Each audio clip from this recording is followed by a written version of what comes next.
Operasi Patu Musi 2024 di Sumatera Selatan yang berlangsung lebih dari 2 pekan mencatat peningkatan pelanggaran lalu lintas sebesar 6% dibandingkan tahun lalu. Menurut Direktorat Lalu Lintas Polda Sumsel, pelanggaran ini didominasi oleh kendaraan roda 2 dengan mayoritas pelanggaran berusia produktif mulai dari pelajar hingga pekerja. Peningkatan pelanggaran ini dipicu oleh perluasan penyebaran personel. Meskipun operasi ini lebih mengutamakan tindakan preventif dan preventif, Direktorat Lalu Lintas Polda Sumsel melaporkan bahwa kesadaran masyarakat dalam mematuhi aturan berkendara meningkat 25%. Di sisi lain, angka kecelakaan turun sebesar 8% dengan 62 kasus kecelakaan dan 10 orang meninggal dunia.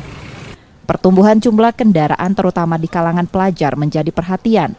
Untuk itu, Ditlantas Polda Sumsel juga berkoordinasi dengan Dinas Pendidikan mengenai aturan batas usia bagi siswa yang diizinkan membawa kendaraan dan memiliki SIM. Kalau tingkat kesadaran, kalau tolak ukur sekarang, mungkin hampir 25% kita lebih tertib. Karena di samping anggota diterjunkan ke lapangan, kita kan sudah diawasi juga oleh kamera-kamera atlet. Nah, harapan kedepannya tentunya tidak itu semua, karena rambu kita sudah terpasang, marka sudah terpasang. Memang kendala diantaranya adalah suplai demand kita ini kan tidak sebanding. Pertumbuhan kendaraan dengan pertumbuhan sarana-prasarana lalu lintas itu memang tidak seimbang. Tetapi bagaimanapun juga, kalau kita sama-sama bisa menjaga ketertiban, mematuhi aturan, saya rasa angka kecelakaan itu bisa ditekan.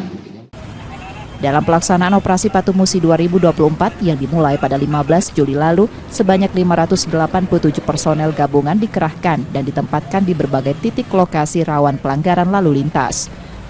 Reski Oktora, Muklas Diferensial, Kompas TV, Palembang, Sumatera Selatan.